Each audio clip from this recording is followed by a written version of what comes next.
Alright, so I'm Doug McSweeney. Nice to meet you. How's it going? Nice to meet you. Yeah. Alright. So I did my independent study, my senior project last semester on the ins and outs of the energy market. So this is kind of my PowerPoint to kind of sum up what I learned. So energy is the third largest industry in our country. Americans use over 4 trillion kilowatt hours of electricity every year. The power industry in the United States consists of electricity and natural gas markets that directly affect each other. In this PowerPoint, you'll learn the background knowledge of how energy is generated, traded, and used throughout America.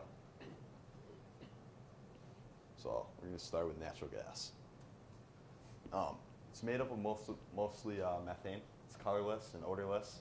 It's highly combustible and produces a very large amount of energy. It occurs in 3 ways. So it can either be in a gas phase associated with crude oil. So when they're drilling for crude oil, it's found sometimes in those reservoirs. It's dissolved inside the crude oil, so they have to like refine it and get it out. And not associated with any kind, so that's kind of like in like shale formations, and it's just found naturally there. So it's typically found in a gas state, but it can be cooled down to a liquid and shipped and stored that way, and that's referred to as LNG. Drilling. So before in the past, we kind of used horizontal drills, and those were good when you could find like a big reservoir of gas. So then they drilled straight down. But now what we're doing is we're using vertical drills. Now we're using horizontal drills, and they drill through like rock formations, and they can cover a lot more ground, and they extract gas from the rocks rather than just targeting those reservoirs. So you get a lot more gas out of the ground than we were able to do in the past.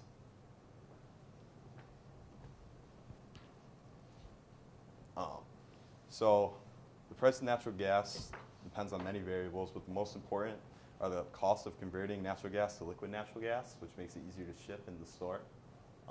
Unrest in the Middle East. Iran is sitting on one of the biggest natural gas fields in the world, and our relationship with Iran is a little bit shaky. And then drilling processes. So as drilling processes improve, it makes it more efficient to get it out of the ground and lowers down the price. Natural gas is traded on the open market every day in the United States through the NYMEX, which is the major trading hub for natural gas in the United States. That's what we base our contracts off of in New England. Consumers can buy gas contracts based on the market NYMEX price and lock in their rates for terms beginning around 3 months to all the way up to 5 years or longer. Electricity. So in the 1990s in the United States, the energy markets were heavily regulated by the government, and as you can see, this is how our power was produced. Most of it being coal at 53%. Now in New England today, coal is down to 7%, and 44% is natural gas. So it's a lot cleaner to burn natural gas. New England is pretty deregulated. Most of the states except for Vermont are deregulated. So that's why it's a graph of New England, not the whole United States, because some states are still not deregulated, and coal is still the major burning factor.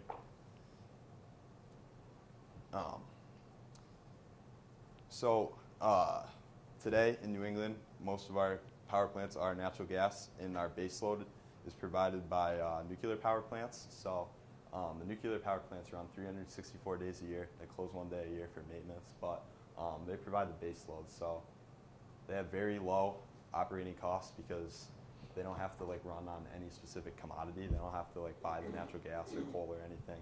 It's just kind of always running, and they can produce a lot of power.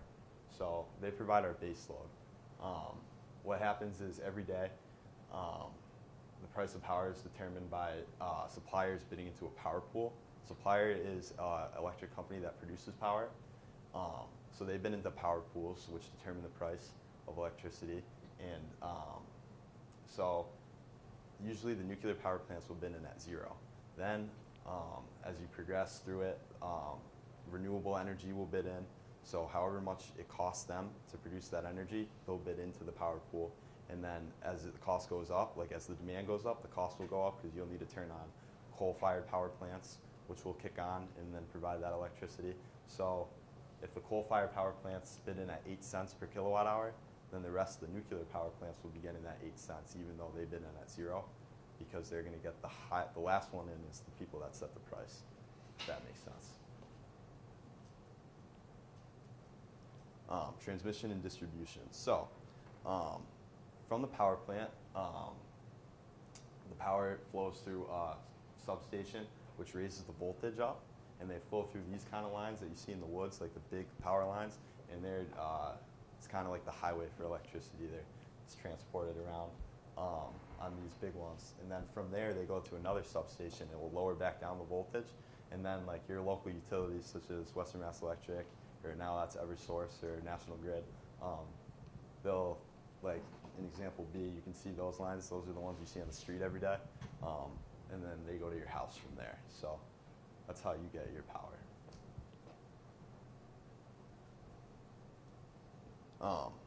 So until recently, most states passed legislation, or when some states passed legislation, consumers did not have much of a choice of how they would pay for their energy or how it was produced. Here in Massachusetts, along with 15 other states, consumers can now choose what supplier they'd like to work with and sign contracts to lock in their rate for a specified term. By signing a contract with a third-party supplier, it allows consumers to have price certainty and budgetability for their energy costs. Another way a consumer can get into electricity contract is by hiring an energy broker or procurement firm to help navigate the confusing markets. So I actually work for an energy broker, and we sell contracts, kind of help customers, because it's a pretty confusing thing if you've never bought an energy contract before. A lot of people don't know too much about it, so we kind of help them navigate the waters and try to find them the best price. And or well, if they want to get like green power, we can do that too. So basically, they have a lot of options, and we can help facilitate their needs. So for over a year now, I've been working at my uncle's energy procurement firm down the road, Secure Energy. Since I worked there, at first I was hired as a data entry person, and our head IT guy had left the company, and he was kind of in charge of what our project was doing. Like, we were kind of updating our whole system, how we tracked our information. So I was given a lot more responsibilities and was given the task to train new employees on how our systems worked and how that happened. Since then, I've been promoted to energy sales representative, so now calling, making appointments for one of our energy specialists to go in and sell contracts to customers. So learning a lot about the market that way. Most of the information I've gathered was through work. I've had a work study all year over there, and I researched this a lot during my senior project in English class last semester and during my independent study. So it's really giving like a meaning to a lot of the things I see every day at work, such as like abbreviations even, and a lot of like just general terms you use every day. It's giving it a background knowledge. So I know what's going on now instead of just seeing things. So my future plans, next year I'll be attending Westfield State as an economics major. After college, I see myself working in finance and economics, but I'd like to work in the energy industry, maybe predicting natural gas prices for the day-ahead market, something like that. I really enjoyed doing this project, and it was great to get class time to study something that I really cared about and will definitely help me down the road. You guys have any questions for me or anything? I got some questions. All right.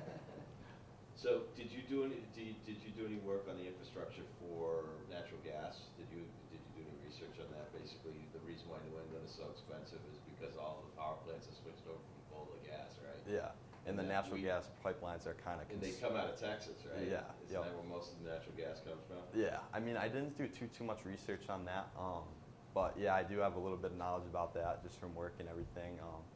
Yeah, I know the pipelines, they're trying to build more pipelines that come from Texas. But nobody wants in their neighborhood. I know, yeah. So that's the main thing that they're trying to, I mean, people will complain about the gas price being so high, but when you don't want to build pipelines, there's nothing really that could happen. Well, one other question.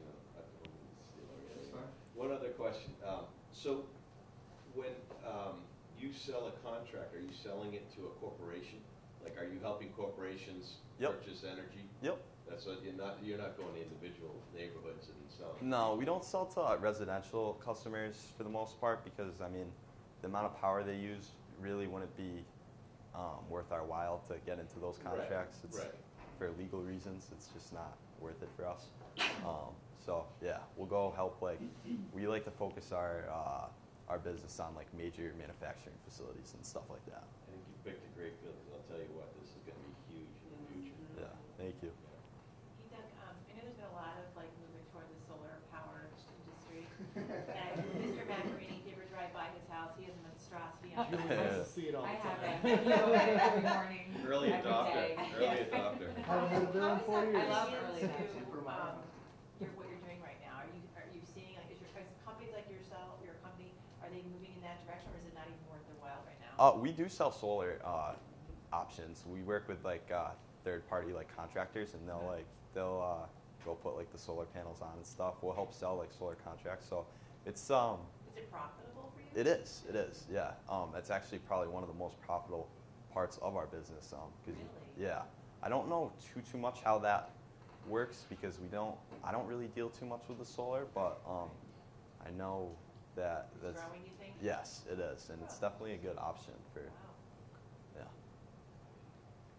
I was gonna ask about solar.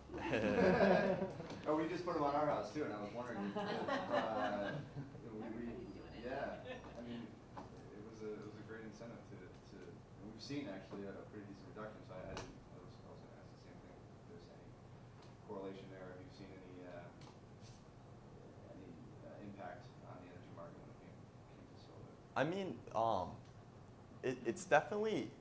I wouldn't say that it directly affects our business like in the terms of like people are putting solar panels on so they don't need to buy electricity anymore just because like even like solar farms you see they're actually suppliers, so like we'll work with like those people and try to sell a contract for the energy that they produce to other customers. But yeah, so You'll buy their energy, yeah. and sell it. I mean, we're not buying it. We're selling their contract to a customer. So we don't actually get directly paid by the customer ever. It's a kickback from the supplier. Don't use the term kickback.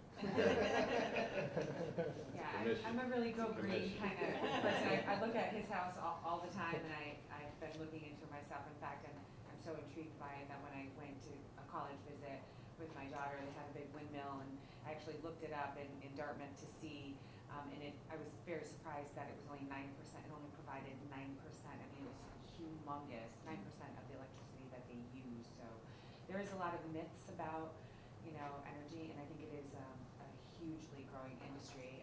You seem extremely knowledgeable for your age, and I think that you have a really bright future.